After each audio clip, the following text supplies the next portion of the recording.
Time 2020 ನಿಂತ್ಕೊಂತೀನಿ. ಇದೇ ಕ್ಷೇತ್ರದಲ್ಲಿ MLA ನಿಂತ್ಕೊಂತೀನಿ. Krishna ಬೈರೇಗೌಡರನ್ನು ಸೋಲಿಸಲೇಬೇಕು, Krishna ಬೈರೇಗೌಡರನ್ನು ಕಳಿಸಲೇಬೇಕು, ಕಳಿಸ್ತೀವಿ. ಜೈಲ್ಗೆ ಹೋಗಿ ದರ್ಶನ್ ಬಂದವನೇ 7-8 ಫಿಲಂ ಲೈನಲ್ಲಿ ಹಂಗಾರೆ ನಿಮ್ ಪ್ರಕಾರ ಹಂಗಾರೆ ದರ್ಶನ್ಗೆ ಫಿಲಂ ಕೊಡ್ಬಾರ್ದು ಹಂಗಾರೆ ಸಮಸ್ಯೆ ಏನಂತ ಒಬ್ರಿಗೊಬ್ರು ಕಿತ್ತಾಡ್ಕೊಂಡು ನಾವು ಬೇರೆಯವ್ರನ್ನ ಅಲೋ ಮಾಡ್ಕೊಂಡು ಕೃಷ್ಣ ಬೈರೇಗೌಡ ಬೇರೆ ಊರಿಂದ ಬಂದು ಬೇರೆ ಡಿಸ್ಟ್ರಿಕ್ಟ್ ಇಂದ ಬಂದು ಊರಲ್ಲ ಬೇರೆ ಡಿಸ್ಟ್ರಿಕ್ಟ್ ನಿಂತ್ಕೊಳ್ಳಿ, ನಮ್ಗೆ ತಪ್ಪಿಲ್ಲ. ನಾವೇನ್ ರಾಜಕೀಯವಾಗಿ ಅನ್ನೋ ಬಗ್ಗಿಲ್ವಲ್ಲ. We have better brains than you, we are better voice than you. Okay, we have better vision than you. Why should you stay? Next time ಆದಿವಾಸಿ ಹೆಣ್ಮಗಳನ್ನ ದೇಶದ ರಾಷ್ಟ್ರಪತಿ ಆಗ್ತಾರೆ, ಒಬ್ಬ ಟೀಮಾರ್ ದೇಶದ ಮಾಡಿಕಲ್ಲ ಪ್ರಧಾನ ಮಂತ್ರಿ ಆಗ್ತಾನೆ. ನಮ್ಮಂತವರು ಎಂ.ಎಲ್.ಎ ಆಗ್ತೀವಿ ಅಂತಂದ್ರೆ ವೋಟ್ ಹಾಕ್ತಾರ ಅಂತಾರ. 2028ಗೆ ನಾನು ಹೇಳೋದು ಗೆದ್ದು ಬಂದಾಗ ಇದ್ದಿದ್ದಕ್ಕೆ 8 ವರ್ಷ ವೋಟ್ ಬಿದ್ದಿದ್ದು, ಇದ್ದಿದ್ದಕ್ಕೆ ಬಿಗ್ ಬಾಸ್ ಅಲ್ಲಿ ಮನೆಯಲ್ಲೂ ಪ್ರಚಾರ ಆಗಿತ್ತು, ಇದ್ದಿದ್ದಕ್ಕೆ ದೊಡ್ಡ ದೊಡ್ಡ ಸ್ಕ್ಯಾಮ್ಗಳಲ್ಲಿ ಘಟಾನುಘಟಿಗಳನ್ನ ಮನೆಗೆ ಜೈಲಿಗೆ ಮೇಲಿಗೆ ಕಳಿಸಿದ್ರು. ನಾವ್ ಯಾವ್ದು ಡಕಾಯಿತಿ ಮಾಡಿಲ್ಲ ಸರ್. ನಾವ್ ಯಾವ್ದೋ ಹೆಣ್ಮಗಳನ್ನ ಕೆಲಸ ಕೊಡ್ತೀನಿ ಕರ್ಕೊಂಡ್ಬಂದು ರೇಪ್ ಮಾಡಿ ಬ್ಲೂ ಫಿಲಮ್ ಹಾಕೊಂಡಿಲ್ಲ ಸರ್. ನಾವ್ ಯಾವ್ದು ಬೆಳ್ಳಿ ಕಾಚ ಬೆಳ್ಳಿ ಬ್ರಾ ಕೊಟ್ಟು ಹೋಗಿ ಸ್ಟೇ ತಗೊಂಡಿಲ್ಲ ಸರ್. ಎಂತೋರೇ ರಾಜಕೀಯದಲ್ಲಿ ಇರ್ಬೇಕಾದ್ರೆ ನಮ್ಮಂತ ನೋಡಿ ಈಗ ಗೊತ್ತಾಗ್ತಾ ಇದೆ. ಕೆಲವು ಪ್ರಶ್ನೆಗಳು ಕೇಳ್ತಾ ಇದ್ದಾಗ ನಮ್ಗೆ ಇನ್ನೂ ಹುಮ್ಮಸ್ ಆಗ್ತಾ ಇದೆ. ನಾನು ರಾಜಕೀಯಕ್ಕೆ ಮತ್ತೆ ಗೆಲ್ಲಬೇಕನ್ನೋ ಒಂದು ಹುಮ್ಮಸ್ಸು I think it is becoming more strong. Bigg Boss ಮನೆಯಿಂದ ಬಂದ್ಮೇಲೆ ಬಿಗ್ ಬಾಸ್ ಮನೆಗೆ ಮತ್ತೆ ಇನ್ನೊಂದ್ಸರಿ ಜಗದೀಶ್ ಅವ್ರು ಹೋಗ್ಬೇಕು, ನಮಗೆ ಎಂಟರ್ಟೈನ್ಮೆಂಟ್ ಬೇಕು ಅಂತ ಜನಗಳು ಕೂಡ ಹೇಳ್ತಾ ಇದ್ರು. ಆಫ್ಟರ್ ದಟ್ ಜಗದೀಶ್ ಅವ್ರನ್ನ ನಾವ್ ಎಲ್ಲಿ ನೋಡ್ಬೋದು ಅಂತಂದ್ರೆ ಒಂದು ಪ್ರೋಮೋ ಬರುತ್ತೆ, ಬಾಯ್ಸ್ ವರ್ಸಸ್ ಗರ್ಲ್ಸ್. ಅದ್ರಲ್ಲಿ ನೀವು ಕೂಡ ಇರ್ಬೇಕಾಗತ್ತೆ. ಆ ಟೈಮಲ್ಲೇ ಈ ರೀತಿ ಅಚಾತುರ್ಯ ನಡೆದಿದ್ದು. ಸೊ ಪ್ರೋಗ್ರಾಮ್ನ ಮಿಸ್ ಮಾಡ್ಕೊಂಡ್ರೆ ಇಲ್ಲ ಹೆಂಗೆ ಅಂತ ಡಿಫ್ರೆಂಟ್ ಇದೆ ಸರ್. ನಮ್ಮ ನೋಡಿ ಈಗ ನಾನು ಬಿಗ್ ಬಾಸ್ಗೆ ಹೋಗಿದ್ದು ಅಷ್ಟೇ ನಮ್ಮದೇ ಆದಂಥ ಲೈನ್ ಚೇಂಜ್ ಮಾಡ್ಕೊಳೋಣ. ಯಾಕಂದರೆ I was into social work, ಅಲ್ಲಿ ನಮ್ಮದೇ ಆದಂಥ ಪ್ರತಿಭೆ ತೋರಿಸಿ. ಈಗ ಗಲಾಟೆನೇ ಮಾಡಬೇಕು, ಕೊಲೆಗಳೇ ಮಾಡಬೇಕು, ಗುಂಡಾರಿಸ್ಬೇಕು ಅಂತ ಅದು ಬೇರೆದ್ದಾರೆ, ಅದು ಕ್ರಿಮಿನಲ್ಸ್ಗಳು. ನಾವು ಮಾಡ್ಬೋದಾಗಿದೆ. ನನಗೆ ಐ ಆಮ್ ಆಲ್ರೆಡಿ 46-47 ಇಲ್ಲಿವರೆಗೂ ಮಾಡಬೇಕಾದ್ರೆ ಯಾರೂ ತಡೆಯೋಕ್ಕಾಗ್ತಾ ಇರಲಿಲ್ಲ. ಈಗ ನೋಡಿ ಬಿಗ್ ಬಾಸ್ಗೆ ಹೋದ್ಮೇಲೆ ತನ್ನದೇ ಆದಂಥ ಇಮೇಜಸ್ ಇದೆ. ನನಗೂ ಕೂಡ ಥ್ರೆಟ್ನಿಂಗ್ ಕಾಲ್ಸ್ ಅದು ಇದು. ಒಂದು ಸೆಕ್ಯೂರಿಟಿ ಬೇಕಾಗಿದೆ, ಸರ್ಕಾರಕ್ಕೆ ಸೆಕ್ಯೂರಿಟಿ ಕೇಳಿದೆ, ಕೊಡಲಿಲ್ಲ. ಸೊ ನಾನು ಪ್ರೈವೇಟ್ ಗನ್ಮ್ಯಾನ್ ಹಾಕ್ಕೊಂಡೆ. ಪ್ರೈವೇಟ್ ಗನ್ಮ್ಯಾನ್ ಆದಮೇಲೆ ಆ ಪ್ರೈವೇಟ್ ಗನ್ ಇಟ್ಕೊಂಡು ನಾನು ನಮ್ಮ ಕಾಂಪ್ಲೆಕ್ಸ್ ಹತ್ರ ಇರ್ಬೇಕಾದ್ರೆ ಈ ಥರ ಡ್ರಗ್ ಅಡಿಕ್ಟ್ ಮಾಡಿಕೊಂಡು ಅಥವಾ ಗಲಾಟೆ ಇಂಟಾಕ್ಸಿಕೇಷನ್ ಮಾಡ್ಕೊಂಬಂದು ಗಲಾಟೆ ಮಾಡಿದ್ರೆ ಈಗ ನಾವು ಸೆಲ್ಫ್ ಡಿಫೆನ್ಸಲ್ಲಿ ನಾವು ಅದನ್ನು ನನ್ನ ಪ್ರಾಣನ ಮತ್ತು ನಮ್ಮ ಜೊತೆಲಿರೋ ಪ್ರಾಣ 4 ಜನಕ್ಕೆ ರಕ್ಷಣೆ ಮಾಡ್ಬೇಕಂಬೇಕಲ್ವ. ಯೋಚನೆ ಮಾಡಿ. ಅದೇ ಪೊಲೀಸನ್ನು ಮಾಡಿದ್ರೆ ಅದು ಎನ್ಕೌಂಟ್ರ್ ಅಂತೆ. ಬೆಳಗ್ಗೆ ಅವನ್ನ ಎನ್ಕೌಂಟ್ರ್ ಹಿಂಗಾಗ್ತಾರೆ. ಇದೇನಿದು? ನಾವು ನಮ್ಮನ್ನು ರಕ್ಷಣೆ ಮಾಡಿ ನಾವು ನಿಮಗೆ ಗನ್ಮೆನ್ ಕೇಳಿದ್ವಿ. ಕಳೆದ almost 9 years I am asking A security from different governments including Siddaramaiah. ಅದಕ್ಕೆ ಮುಂಚೆದ ಗೌರ್ಮೆಂಟ್ ಯಾರು ಕೊಡಲಿಲ್ಲ ಅಂದಾಗ ನಾನು ಗನ್ಮೆನ್ ಹಾಕೊಂಡು ನಮ್ಮ ರಕ್ಷಣೆ ಮಾಡಿ. ಯಾಕಂದರೆ ನಮ್ಮನ್ನು ಅಟ್ಯಾಕ್ ಆಗಿದೆ. This already almost 14 to 15 complaints. ಗುಂಡು ಹಾಕ್ರೋ ಅಂತಾರೆ. ಯಾರು ಹಾಕಿಕರೆ ಗೌರಿ ಲಂಕೇಶ್ವರಿ ಅವನು ಹಾಕರೆ ನಮಗೆ ಏನು ಹಾಕಿದ್ಮೇಲೆ ಕೊಡ್ತೀರಾ ಅಥವಾ ಏನೋ ಫೋಟೋ ಗಿಟ ಪೂಜೆ ಮಾಡ್ತೀರಾ? ಸೊ ಪಾಸಿಟಿವ್ಲಿ ಅದೆಲ್ಲ ನೋಡಿ ಅಂದ್ಕೊಂಡಾಗ ಸಮಾಜಕ್ಕೆ ರಕ್ಷಣೆ ಮಾಡೋಕ್ಕೆ ಮುಂಚೆ ನನಗೆ ರಕ್ಷಣೆ ಮಾಡ್ಕೊಳ್ಬೇಕು ಅಂತ ನಾನು ಪ್ರೈವೇಟ್ ಗನ್ಮೆನ್ ಇಟ್ಕೊಂಡೆ. ಇದೊಂದು ಪ್ಲಸ್ ನಾವು ಏನೋ ಬಿಗ್ ಬಾಸ್ ಮಾಡ್ಕೊಂಡು ಬಾಯ್ಸ್ ಆ್ಯಂಡ್ ಗರ್ಲ್ಸ್ ಮಾಡ್ಕೊಂಡು ಇದ್ದಿದ್ದು ನಾನು ಹೋಗಬೇಕು ಅಂತ ಇದ್ದಿದ್ದು. ಸಾಕಷ್ಟು ಜನಕ್ಕೆ ಹೊಟ್ಟೆ ಉರಿದೆ. ಏನಕ್ಕೆ ಅಂತಂದರೆ ಮುಂದಿನ ದಿನಗಳಲ್ಲಿ ಏನೇನೋ ಸೀಟ್ ಗಿಟ್ ಇಟ್ಕೊಂಡ್ಬಿಡ್ತಾನ, ಬ್ಯಾಟ್ರನ್ ಬರೋ ಸೀಟ್ ಇಟ್ಕೊಂಡ್ಬಿಡ್ತಾನ ಅಥವಾ ಹೇಳ್ತಾರದೇನೋ ನಿಜ ಮಾಡಿಬಿಡ್ತಾನ ಅಂತ. ಮಾಡ್ತೀವಿ ಗ್ಯಾರಂಟಿ. ಅದ್ರಲ್ಲಿ ಏನು ಎರಡನೇ ಮಾತೇ ಇಲ್ಲ. ಯಾರಪ್ಪಂದು ಅಂತೂ ಏನೂ ಅಲ್ಲ. ಆಮೇಲೆ ರಾಜಕೀಯ ಅನ್ನೋದೇನೋ ಸಿದ್ದರಾಮಯ್ಯನಿಗೆ ಯತೀಂದ್ರಂಗೆ ಏನೋ ಸೀಮಿತವಾಗಿಲ್ಲ, ಡಿ ಕೆ ಶಿವಕುಮಾರ್ಗೆ ಡಿ ಕೆ ಸುರೇಶ್ಗೆ ಏನು ಸೀಮಿತವಾಗಿಲ್ಲ, ಏನೋ ವಂಶ ಪಾರಂಪರ್ಯವಾಗಿ ಯಡಿಯೂರಪ್ಪನೂ ವಿಜೇಂದ್ರನ್ಗೇನು ಸೀಮಿತವಾಗಿಲ್ಲ. ಇದು ಚಾಮರಾಜನಗರಕ್ಕೆ ಹೋದರೆ ಸುನೀಲ್ ಬೋಸು ಅವರಪ್ಪ ಅವ್ರಿಗೇನು ಸೀಮಿತವಾಗಿದೆಯಾ? ಅಥವಾ ಜಾರಕಿಹೊಳಿ ಫ್ಯಾಮಿಲಿಗೆ ಸೀಮಿತವಾಗಿದೆ ಬೆಳಗಾಮಲ್ಲಿ, ಅಥವಾ ಲಕ್ಷ್ಮೀ ಹೆಬ್ಬಾಳ್ಕರ್ಗೆ ಸೀಮಿತವಾಗಿದೆಯಾ? ಅಥವಾ ಇದಕ್ಕೆ ನಿಮ್ಮ ಬಳ್ಳಾರಿಗೆ ಬಂದರೆ ಏನು ರೆಡ್ಡಿ ಬ್ರದರ್ಸ್ಗೆ ಸೀಮಿತನ? ಬೇರೆ ಯಾರು ರಾಜಕೀಯಕ್ಕೆ ಬರಂಗಿಲ್ವಾ? ಇಲ್ಲ ಅದು ಕೆಳಗಡೆ ಅನಿಲ್ ನಾಡ್ ಮಾತ್ರ ಸೀಮಿತನ? ಇನ್ನು ಕೆಳಗೆ ಬಂದಂದರೆ ಶಾಮನೂರು ಶಿವಶಂಕರ್ ಫ್ಯಾಮಿಲಿ ಮಾತ್ರ ರಾಜಕೀಯದಲ್ಲಿ ಇರ್ಬೇಕಾ? ಬೇರೆ ಯಾರು ಬರಂಗಿಲ್ವಾ? ಇನ್ನು ಕೆಳಗೆ ಬಂದರೆ ಪರಮೇಶ್ವರು, ಈ ಕಡೆ ಕೋಲಾರಗೋರೆ ಮುನಿಯಪ್ಪನು. ಈ ಒಂದು 60-70 ಫ್ಯಾಮಿಲಿ 3 ಪಕ್ಷದಲ್ಲಿ ಅಥವಾ 3+ ಪಕ್ಷದಲ್ಲಿ ರಾಜಕೀಯ ಅನ್ನೋದನ್ನ ಇಟ್ಕೊಂಡು ಕೂತ್ಕೊಂಡು ನಾವು ಕಟ್ಟೋ ಟ್ಯಾಕ್ಸನ್ನ ವೋಟರ್ನ ಹಾಕ್ಕೊಂಡು ಇದನ್ನೇ ನಾವು ಮಾಡಿದ್ರೆ ಆಡಳಿತ ಅನ್ಕೊಂಡು ನಾವ್ಯಾಕೆ ಕೇಳಬೇಕು? Why should we listen? Sir ಇದೀನಿ ಈ ಪ್ರೆಸೆಂಟ್ ರಾಜಕೀಯದಲ್ಲಿ ಇರೋದೀಗ. ಅದಕ್ಕೋಸ್ಕರ ಇದೆಲ್ಲ ಆಗ್ತಾ ಇರೋದು, ಇದೆಲ್ಲ ನಡೀತಾ ಇರೋದು ಅದಕ್ಕೋಸ್ಕರನೇ. ನಾನೆಲ್ಲ ಹೋಗಿ ಫಿಲಮಲ್ಲಿ ಬಿಗ್ ಬಾಸಲ್ಲೆಲ್ಲ ಇದ್ಕೊಂಡಿದ್ರೆ ಅವ್ರೇನು ಮಾಡ್ತಾ ಇರಲಿಲ್ಲ. ಹೋಗಿ ಬಂದು ಕೆದಕ್ತೀನಲ್ಲ. ಈಗ ಅದು ಪ್ರಶ್ನೆ. ಈಗ ನಾನು ಜೈಲಲ್ಲಿ ಕೇಳಿಸ್ಕೊಂಡಿದ್ದಪ್ಪ, ನಟ್ಟು ಬೋಲ್ಟ್ ಟೈಪ್ ಮಾಡ್ತೀನಿ. ಏನು ರೌಡಿನಾ? ರೌಡಿ ಮಾತಾ ಹೇಳ್ಬೇಕಾ ಇದನ್ನ? ಯಾರು ಕೇಳಬಾರ್ದ ನಿಮ್ಮನ್ನ? Nobody should question you sitting in constitutional position. ಯಾರೇ ಹೇಳ್ಕೊಟ್ಟಿದ್ದು ಭಾಷೆ ನಿಮಗೆ? ಯಾರು ಹೇಳ್ಕೊಟ್ಟಿದ್ದು? ಆ ಫಿಲಮ್ ಇಂಡಸ್ಟ್ರಿಯರ್ ಪಾಪ ಬಣ್ಣ ಹಾಕೊಂಡು ಪಾಪ ದೇ ಗಿವ್ ಎಂಟರ್ಟೈನ್ಮೆಂಟ್. ನೀವು ಅವ್ರಿಗೋಗ್ಬಿಟ್ಟು ನಟು ಬೋಲ್ಟ್ ಟೈಟ್ ಮಾಡಿ ಟೈಟ್ ಮಾಡೋಣ. ಹಿಂಗೆ ಮಾಡ್ತೀರಾ? Let's see. ನಿಮಗೆ ಮಾಡಿದ್ರೆ ನೀವು ತಯಾರು ಜೈಲ್ಗೆ ಹೋಗಿದ್ರಲ್ಲ, ಕೇಂದ್ರ ಸರ್ಕಾರ ನಿಮಗೂ ನಟು ಬೋಲ್ಟ್ ಟೈಟ್ ಮಾಡಿದ್ರು. So you should tell your feeling also. ನೀವು ಯಾರೋವರೆಗೂ ಮಾಡ್ತೀನಿ ಅಂತಂದರೆ ನಿಮಗೂ ಯಾರೋ ಮಾಡಿದಾರಲ್ವ. ಇವೆಲ್ಲ ಭಾಷೆಗಳು 78 ವರ್ಷದ ಸ್ವತಂತ್ರದ ನಂತರ ಅವಶ್ಯಕತೆ ಇಲ್ಲ. ಯಾಕಂತಂದರೆ we have crossed 78 years of journey of post independence. ಯಾವ ಲೆವೆಲ್ಗೆ ಹೋಗ್ಬೇಕಾಗಿತ್ತು ನಾವು? 9/11 ಅಮೆರಿಕದಲ್ಲಿ ಒಂದು ಟೆರರ್ ಆಕ್ಟಿವೇಟ್ ಆದ ಮೇಲೆ ಆಗಲೇ ಇಲ್ಲ. ನಮ್ಮ ದೇಶದ ರಾಜಕಾರಣಿಗಳು ಬಂದವನೆಲ್ಲ ಅದನ್ನೇ ಹೇಳ್ತಾನೆ, ನಾವು ಅದನ್ನ ನಿಲ್ಲಿಸ್ತೀವಿ, ಆ ಟೆರರಿಸಮ್ ನಿಲ್ಲಿಸ್ತೀವಿ, ಇದನ್ನ ನಿಲ್ಲಿಸ್ತೀವಿ ಹಂಗೆ ಹೇಳ್ಕೊಂಡೇ ಏರಿಸ್ಬಿಟ್ರೆ ಎಲ್ಲ ಬೆಲೆ ಏರಿಸ್ಬಿಟ್ಟು ಜನರಿಗೆ ನಮ್ದೇನೇ ಇಲ್ಲ ಸರ್. ಈಗ ರಾಜಕೀಯಕ್ಕೆ ಮುಂದಿನ ದಿನಗಳಲ್ಲಿ ಏನಾದರೂ ನಿಂತ್ಕೊಂಡ್ರೆ ಇದೇ ಕ್ಷೇತ್ರದಿಂದ ಏನಾದರೂ ನೀವು ಕಣಕ್ಕಿಳಿಬಹುದಾ? Definitely sir, definite sir. ಇದು ನಮ್ಮ ಕ್ಷೇತ್ರ, ಇದು ಕೃಷ್ಣ ಬೈರೇಗೌಡನ ಕ್ಷೇತ್ರ ಅಂತೂ ಅಲ್ಲ. ಕೃಷ್ಣ ಬೈರೇಗೌಡ ಫಾರಿನಲ್ಲಿ ಇದ್ದವನು, ಅವ್ರ ಅಪ್ಪನ ಹೆಸರು ಮೇಲೆ, ಅವ್ರ ಅಪ್ಪನ ಸತ್ತ ಮೇಲೆ ಕೋಲಾರಕ್ಕೆ ಬಂದು ಅನುಕಂಪದ ಮೇಲೆ ಗೆದ್ದು ಬಂದವನು. ಆಮೇಲೆ ಅಲ್ಲಿ ಏನೋ ಸೀಟ್ ಇಲ್ಲ ಅಂತ ಇಲ್ಲಿ ಬಂದು ನಿಂತ್ಕೊಂಡವನು. ಸೊ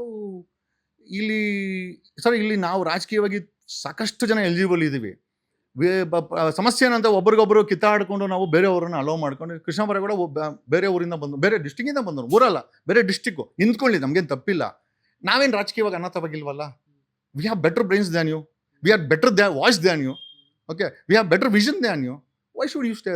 ನೆಕ್ಸ್ಟ್ ಟೈಮ್ 2028 ನಿಂತ್ಕೊಂತೀವಿ ಸರ್. ನಾನು ಇದೇ ಕ್ಷೇತ್ರದಲ್ಲಿ MLA ನಿಂತ್ಕೊಂತೀನಿ. ಕೃಷ್ಣ ಬೈರೇಗೌಡನ ಸೋಲಿಸಲೇಬೇಕು, ಕೃಷ್ಣ ಬೈರೇಗೌಡನಿಂದ ಕಳಿಸಲೇಬೇಕು, ಕಳಿಸ್ತೀವಿ. ಜನರಿಗೆ representation that's A different matter sir. 2028 ಗೊತ್ತಾಗುತ್ತೆ ನಿಮಗೆ. ಸದ್ಯಕ್ಕೆ ರಾಜಕೀಯ ಅಂತೂ 100% ಗ್ಯಾರಂಟಿ. ಸರ್, ಈಗ ಇದೇ ಕ್ಷೇತ್ರದಲ್ಲಿ ನಿಂತ್ಕೊಳ್ತೀನಿ ಅಂತಂದ್ರೆ ಈ ಕ್ಷೇತ್ರದ ಜನಗಳ ಸಪೋರ್ಟ್ ಕೂಡ ಬೇಕಾಗುತ್ತೆ.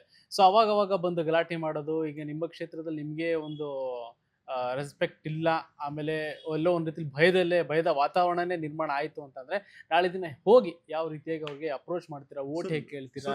ಸರ್, ಇಲ್ಲಿ ಗಲಾಟೆ ಮಾಡ್ತಾರೆ ಯಾರೋ ಪೆಟಿ ಕ್ರಿಮಿನಲ್ಸ್, ಯಾರೋ ಡ್ರಗ್ ಮಾರ್ತಾರೋನು, ಮಾಫಿಯಾಗಳು ನಡೆಸ್ತಾರೋನು, ಕರಪ್ಷನ್ ಮಾಡ್ತಾರೋನು ನಮ್ಮನ್ನು ವಿರೋಧ ಮಾಡಬಾರ್ದೇ ಹೊತ್ತು ಜನಗಳು ಯಾರು ವಿರೋಧ. ಆಮೇಲೆ ನಾನು ಫಸ್ಟ್ ಟೈಮ್ ರಾಜಕೀಯದಲ್ಲಿ ಇದನ್ನು ನಾನು ಅನುಭವ ಪಡ್ಕೊಂತಲ್ಲ. 2019ರಲ್ಲಿ ಬೆಂಗಳೂರು ನಾರ್ತ್ಗೆ MP ಗೆ ಎಲೆಕ್ಷನ್ ನಿಂತ್ಕೊಂಡಿದ್ದೆ. 8,000 ಓಟ್ ತಗೊಂಡಿದ್ದೀನಿ. 3rd place. First place Sadananda Gowda win ಆದರು. ರನ್ನರು ಕೃಷ್ಣ ಬೈರೇಗೌಡ 3ನೇ ಪ್ಲೇಸ್ ನಾನು. ಜನ ಯಾರು ನಮ್ಮನ್ನು ಬೇಡ ಅಂತ ಹೇಳ್ತಾ ಇಲ್ಲ. ಅಲ್ಲ, ಯಾವುದೋ ಚಿಕ್ಕಮಗಳಿಂದ ಬಂದು ನಿಂತ್ಕೊಂಡು ಶೋಭಾ ನಿಂತ್ಕೊಂಡ್ರೆ ಓಟ್ ಹಾಕ್ತಾರೆ. ಶೋಭನ್ಗೂ ನಮ್ಮ ಕ್ಷೇತ್ರಕ್ಕೂ ಏನು ಸಂಬಂಧ? ಹುಯ್ ಶೋಭಾ? ಸುಳ್ಯದಿಂದ ಸದಾನಂದ ಗೌಡ ಬಂದು ನಿಂತ್ಕೊಂಡು ಓಟ್ ಹಾಕ್ತಾರೆ. ಅದನ್ನು ವಿಡಿಯೋಗಳೆಲ್ಲ ನೋಡಿದ್ವಿ. ಅದಾದ ಓಟ್ ಹಾಕಿದ್ರು. ಅದನ್ನು ನೋಡಿದ್ರೆ ಜನ ಓಟ್ ಹಾಕಿದ್ರೆ ನಾವು ಜನಗಳಿಗೋಸ್ಕರ ಕೆಲಸ ಮಾಡ್ತಾ ಇದ್ದೀವಿ, ನಮ್ಗೆ ಯಾಕೆ ಓಟ್ ಹಾಕಲ್ಲ? ಆಮೇಲೆ ಓಟ್ ಹಾಕಲ್ಲ ಅಂತ ಹೇಳೋದಕ್ಕೆ ನಿದರ್ಶನ ಇದೆ. 8,463 ವೋಟ್ಸ್ ಇದೆ. ಬೇಕಾದ್ರೆ ನೆಟ್ಟಲ್ಲಿ ತೆಗೆದು ನೋಡಿದ್ರೆ ನಿಮ್ಗೆ ಇವನು ಗೊತ್ತಾಗುತ್ತೆ. ಸೊ ಆಮೇಲೆ ಎಲಿಜಿಬಲ್ ಪೊಲಿಟಿಷಿಯನ್ಸ್ ಏನು ಗೆದ್ದಿಲ್ಲ, ಗೆಲ್ಲಿಸ್ತಾರೆ, ತೋರಿಸ್ತೀವಿ. ಆಮೇಲೆ ಒಂದು ಅರ್ಥ ಮಾಡ್ಕೊಳ್ಬೇಕು, ಒಬ್ಬ ಆದಿವಾಸಿ ಹೆಣ್ಮಗಳನ್ನ ದೇಶದ ರಾಷ್ಟ್ರಪತಿ ಆಗ್ತಾರೆ, ಒಬ್ಬ ಟೀಮಾರನ್ನು ದೇಶದ ಪ್ರಧಾನಮಂತ್ರಿ ಆಗ್ತಾನೆ. ನಮ್ಮಂಥವ್ರು MLA ಆಗ್ತೀವಿ ಅಂತಂದರೆ ಓಟ್ ಹಾಕ್ತಾರ ಅಂತೀರ? 2028ಗೆ ನಾನು ಹೇಳೋದು ಬೇಡ, ಗೆದ್ದು ಬಂದಾಗ ನೀವೇ ನೋಡ್ತೀವಿ. ಸರ್, ಈಗ ಇದೊಂದು ಪ್ರಶ್ನೆ ಏನು ಅಂತಂದ್ರೆ, ಈಗ ನಿಮ್ಮ ಮನೆ ಒಳಗಡೆ ಎಂಟ್ರಿ ಕೊಡ್ತಾ ಇದೆ ಅವಾಗ ತಾನೇ ಗೇಟ್ ಹತ್ರ ಒಂದು 3 ಜನ ಹುಡುಗರಿದ್ರು ಬೈಕಲ್ಲಿ. ಯಾರು ಶೂಟಿಂಗ್ ಅಂತ ಕೇಳಿದ್ರು. ನಾನು ಹೌದು ಅಂತ ಅಂದೆ. ಆಲ್ ದ ಬೆಸ್ಟ್, ನಿಮಗೆ ಒಳ್ಳೇದಾಗ್ಲಿ, ಹೋಗ್ತಾ ಇದ್ದೀರಾ, ಹುಷಾರಾಗಿ ಬನ್ನಿ. ಇಲ್ಲಿ ಬಿಡಿ, ಈಗ ನೋಡಿ ವಿಚಾರಗಳು, ಈಗ ರೇಪಿಸ್ಟ್ಗಳನ್ನು ಎಲೆಕ್ಟ್ ಮಾಡಿರುವಂಥ ಸಮಾಜದಲ್ಲಿ ಏನು ಹೇಳ್ತಾರಲ್ಲ, ಬಟ್ಟೆನೇ ಎಲ್ಲ ಬಿಚ್ಚಾಕೊಂಡಿರ್ಬೇಕಾದ್ರೆ ನಾನು ಬಟ್ಟೆ ಹಾಕೊಂಡು ನಾವು ಹುಚ್ಚನೆ ಅಂತ ಹೇಳೋದು. ಸೊ ನಿಮಗೆ ಗೊತ್ತಿದೆಯಲ್ಲ ಗೊತ್ತಿಲ್ಲ, 43% ಆಫ್ ದ ಎಲೆಕ್ಟೆಡ್ ರೆಪ್ರೆಸೆಂಟೇಟಿವ್ಸ್ ಇನ್ 2024 ಅಂದರೆ 2024ರಲ್ಲಿ ಗೆದ್ದಂಥ MP ಗಳ ಶೇಕಡವಾರು 43% ಕ್ರಿಮಿನಲ್ ಬ್ಯಾಕ್ಗ್ರೌಂಡ್ ಇರುವಂಥವ್ರು. ಸರ್, ಲೂಟಿಕೋರ್ನ, ಡಕಾಯಿತರನ್ನ ಮೇಡಮ್, ಮೊನ್ನೆ ನಾಗೇಂದ್ರ 63 ಕೇಸ್ ಇದೆ ಸರ್. ನಿಮ್ಮ ಪ್ರಕಾರ ಹಂಗಾರೆ ನಾಗೇಂದ್ರನಿಗೆ ಓಟೇ ಹಾಕ್ಬಾರ್ದು. ಜನ ಹೆಂಗೆ ಎಲೆಕ್ಟ್ ಮಾಡ್ತವ್ರೆ? 18-19ಕ್ಕೆ ಸೇಮ್ ಮೇಲೇ ಐತೆ. ಅಲ್ಲೆಲ್ಲೋ ಹೋಗಿ ನಿಂತ್ಕೊಂಡ್ರು, ಇಲ್ಲಿ ಬೇರೆ ಕಡೆ ಎಲ್ಲ ಉತ್ತರ ಕರ್ನಾಟಕದಲ್ಲಿ ಅಲ್ಲಿ ಗೆದ್ರು, ಇಲ್ಲೆಲ್ಲೋ ಸೋತರು. ಸರ್, ರಾಜಕೀಯ ಅಂದಮೇಲೆ ಇಂಥ ಘಟಾನುಘಟಿಗಳೇ ಸೋಲ್ತಾರೆ, ಗೆಲ್ತಾರೆ. ಮೊನ್ನೆ ಕುಮಾರಸ್ವಾಮಿ ಮಗನ ಸೋಲ್ಸ್ಬಿಟ್ರಪ್ಪ. ಕುಮಾರಸ್ವಾಮಿ ನೋಡಿದ್ರೆ it's A political historical family. Kumaraswamy ಮಗನ ಸೋಲಿಸ್ಬಿಟ್ರು ಸಣ್ಣ ಪಡದಲ್ಲಿ. ಇವನು ಯಾರೋ ಬಸವರಾಜ ಬೊಮ್ಮಾಯಿ ಮಗನ ಸೋಲಿಸ್ಬಿಟ್ರು ಮೊನ್ನೆ. ನೀವು ಏನು ಸರ್, ನಾನು ಇನ್ನೂ ಈ ಪ್ರಶ್ನೆಗಳು ನಮ್ಮನ್ನು ಕೇಳಿದ್ರೆ ನಿಮ್ಗೆ ಓಟ್ ಹಾಕ್ತೀರಾ ಅಂತ ಕೇಳ್ತೀರಿ. Okay, no problem. ಈಗ 2028ಕ್ಕೆ ಅದಕ್ಕೆ ಉತ್ತರ ಸಿಗುತ್ತೆ ಸರ್. ಸಾಮಾನ್ಯ ಜನರು CM ಆಗ್ತಾರೆ ಸರ್, ಆಗಿದ್ದಾರೆ.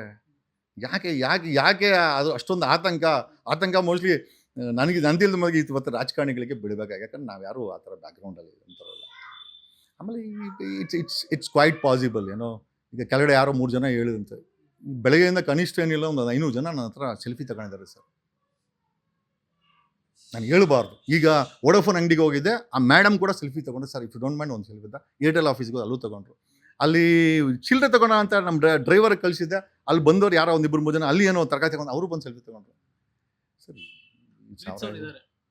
ಸರ್ ಇದ್ದಿದ್ದಕ್ಕೆ 8,000 ಓಟ್ ಬಿದ್ದಿದ್ದು, ಇದ್ದಿದ್ದಕ್ಕೆ ಬಿಗ್ ಬಾಸ್ ಅಲ್ಲಿ ಮನೆಯಲ್ಲೂ ಪ್ರಚಾರ ಆಗಿದ್ದು, ಇದ್ದಿದ್ದಕ್ಕೆ ದೊಡ್ಡ ದೊಡ್ಡ ಸ್ಕ್ಯಾಮ್ಗಳಲ್ಲಿ ಘಟಾನುಘಟಿಗಳನ್ನ ಮನೆಗೆ ಜೈಲಿಗೆ ಮೇಲಕ್ಕೆ ಕಳಿಸಿದ್ದು.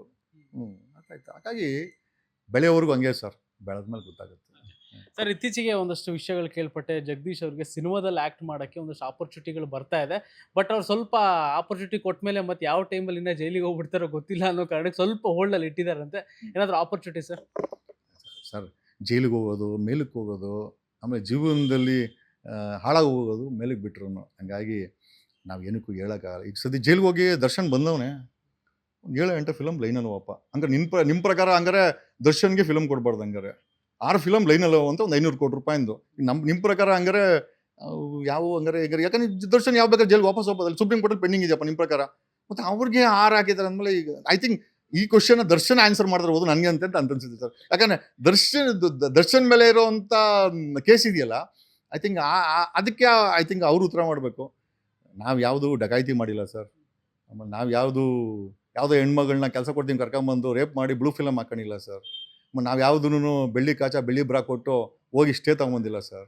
ಎಂಥೋರೇ ರಾಜಕೀಯದಲ್ಲಿ ಇರ್ಬೇಕಾದ್ರೆ ನಮ್ಮಂತ ನೋಡಿ ಈಗ ಗೊತ್ತಾಗ್ತಾ ಇದೆ. ನೀವು ಕೇಳೋ ಪ್ರಶ್ನೆಗಳು ಕೇಳ್ತಾ ಇದ್ದಾಗ ನಮ್ಗೆ ಇನ್ನೂ ಹುಮ್ಮಸ್ಸಾಗ್ತಾ ಇದೆ. ನಾನು ರಾಜಕೀಯಕ್ಕೆ ಮತ್ತು ಗೆಲ್ಲಬೇಕನ್ನೋ ಒಂದು ಹುಮ್ಮಸ್ಸು I think it is becoming more strong. ಆಮೇಲೆ ಕ್ರಿಟಿಸಿಸಮ್ಗೆ ನಾನು ಯಾವಾಗಲೂ ಓಪನ್ ಆಗಿದ್ದೀನಿ. ನಮ್ಮನ್ನು ಯಾರು ಏನು ಬೇಕಾದ್ರೆ ಅಂದ್ಕೊಳ್ಳಿ, ನಾವು ಒಂದು ಹಳ್ಳಿಯಿಂದ ಸಾಮಾನ್ಯವಾಗಿ ಬೆಳ್ಕೊಂಬಂದಂಥವ್ರು. ನಾನು ಇವತ್ತು ಈ ಮಟ್ಟಿಗೆ ಹೆಸರುವಾಸಿಯಾಗಿದೆ ಅಂತಂದರೆ ಎಷ್ಟೋ ಜನ ವಿರೋಧ ಮಾಡೋರು ಇರ್ತಾರೆ. ಅವ್ರ ಹೊಟ್ಟೆವರೆಗೆ ನಾನೇ ಯಾಕೆ ಸರ್ ನೀರು ಹಾಕಲಿ, ಬೀಳ್ಕೊಳ್ಳಿ ಬಿಳಿ, ಮಜಾ ಮಾಡಲಿ, ನಮ್ಗೇನಾಗಬೇಕಾಗಿದೆ ನಾವು ನೋಡಿ ಮಜಾ ಮಾಡ್ಕೊಂತೀವಿ ಅಷ್ಟೇ. ಬಂದು ಮಾಡೋಣ ಸರ್, ಬರ್ತಾ ಇದೆ. ಒಂದು ಯಾವುದೋ ಒಂದು ವೆಬ್ ಸೀರೀಸ್ ಒಂದೆರಡು ಬಂದಿದೆ. ಬಟ್ ಅದು ಯಾವುದಕ್ಕೂ ಆ ಥರ ಇಲ್ಲ, ಆರಾಮಾಗಿ ಮಾಡೋಣ. ಬಟ್ ಏನಾದರೂ ಒಂದು ಮಾಡಿದ್ರೆ ಅದಕ್ಕೊಂದು ಅರ್ಥ ಇರಬೇಕು ಅನ್ನೋದು ನಮ್ಮ ಒಂದು ದಟ್ಸ್ ವಾಟ್. ಯಾವುದಕ್ಕೂ ಆ ಥರ ಇಲ್ಲ, ಮಾಡೋಣ. ಸರ್ ಇನ್ನೊಂದು ಕ್ಲಾರಿಟಿ ಏನು ಅಂತಂದರೆ, ಗನ್ಮ್ಯಾನ್ನ ಇಟ್ಕೊಂಡಿದ್ದೀನಿ ಅಂತ ಹೇಳಿದ್ರಿ, ಕಾನೂನು ಬಾಹಿರವಾಗಿ ಫೈರ್ ಮಾಡಿರೋ ಕಾರಣಕ್ಕೆ ಜೈಲಿಗೆ ಹೋದ್ರು ಅನ್ನೋ ಒಂದು ಮಾತುಗಳು ಕೂಡ ಇದೆ. ಲೈಸೆನ್ಸ್ ಏನಾದರೂ ಅದಕ್ಕೆ ಇಟ್ಕೊಂಡಿದ್ದೀರಾ ಇಲ್ಲ ಹೆಂಗೆ? ಲೈಸೆನ್ಸ್ ಇಟ್ಕೊಂಡ್ರೆ ಯಾರು ಮಾಡ್ತಾರೆ ಸರ್? ನಾನೊಬ್ಬ ಕಾನೂನು ಬದ್ಧವಾಗಿ ಈ ಪ್ರಶ್ನೆನ ಮೊನ್ನೆ ಆ ಹೆಣ್ಮಗು ರೇಪ್ ಕೇಸಲ್ಲಿ ಅವನನ್ನು ಮಾಜರ್ ಮಾಡ್ತೀನಿ ಅಂತ ಕರ್ಕೊಂಡೋಗಿ ಒಳಗಡೆ ಗುಂಡಾಗ್ದಂಥ ಪೊಲೀಸ್ ಅನ್ಪೂರ್ಣ ಸಬ್ ಇನ್ಸ್ಪೆಕ್ಟರ್ ಆಕೆಯನ್ನು ಕೇಳಬೇಕು. ಯಾಕಂದರೆ ಸರ್ ಒಂದು 4,000 ಫೈರಿಂಗ್ ಇದೆ ಸರ್. ಯಾವ ಪೊಲೀಸವ್ರು ಮಾಡಿರೋದು ಕರ್ನಾಟಕದಲ್ಲಿ ಒಂದು 4,000 ಫೈರಿಂಗ್ ಇರ್ಬೋದು ಕಳೆದ 10 ವರ್ಷದಲ್ಲಿ. ಯಾರು ಕೂಡ ಜೈಲಿಗೆ ಹೋಗಿಲ್ಲ ಫೈರಿಂಗ್ ಮಾಡಿದಾಗ. ಅಂದರೆ you mean to say self ಡಿಫೆನ್ಸಲ್ಲಿ ಪೊಲೀಸರು ಫೈರ್ ಮಾಡಿದ್ರೆ ಅದು ಹೆಸರುವಾಸಿ, ನಾವು ನಮ್ಮ ಪ್ರಾಣ ರಕ್ಷಣೆ ಮಾಡ್ಕೊಳಕ್ಕೆ ಅದೇ ಸಂವಿಧಾನ ಕೊಟ್ಟರು ಅಂತ ಕಾನೂನಲ್ಲಿ ನಮಗೆ ಮಾಡ್ಕೊಂಡ್ರೆ ನಮಗೆ ಜೈಲಿಗೆ ಹಾಕ್ತಾರೆ. ಮತ್ತು ಹಂಗಾರೆ ಏನು ಪೊಲೀಸವ್ರಿಗೆ ಒಂದು ಕಾನೂನು ನಮಗೊಂದು ಕಾನೂನು? ಪೊಲೀಸವ್ರ ಮೇಲೆ ಅಟ್ಯಾಕ್ ಮಾಡೋಕ್ಕೆ ಬಂದ ಅಂತ ಮೊನ್ನೆ ಆ ಹೆಣ್ಮಗು ರೇಪ್ ಕೇಸಲ್ಲಿ ದೆರ್ ವಾಸ್ ಅ ಫೈರಿಂಗ್, ಸಾಯಿಸಿಬಿಟ್ರು. ನಮ್ದು ಏನೂ ಇಲ್ಲ, ನಾವು ನಮ್ಮ ಮೇಲೆ ಅಟ್ಯಾಕ್ ಮಾಡೋಕ್ಕೆ ಬಂದಾಗ ಗಾಳಿನಲ್ಲಿ ನಮ್ಮ ಗನ್ಮ್ಯಾನು ಫೈರ್ ಮಾಡ್ದ. ಅದು ನಮ್ಮ ದೇಶದ ಕೊಟ್ಟರು, ಸಂವಿಧಾನ ಕೊಟ್ಟರು ಅಂತ ಅವಕಾಶದಡಿ. ಯಾರನ್ನ ಪಿಕ್ಚರ್ ಮಾಡ್ಕೊಬೇಕಾ ನಮ್ಗೆ ಏನು ಮಾಡೋಕ್ಕಲ್ಲ ಸರ್. ಇಲ್ಲ ಗನ್ಮ್ಯಾನ್ ಇಟ್ಕೊಂಡು ಬೇಕು ಅಂತ ಮಾಡಿದ್ರೆ ಅದು ನಿನ್ನ ಊಹೆ, ನನಗೆ ಬೇಕಾಗಿದೆ.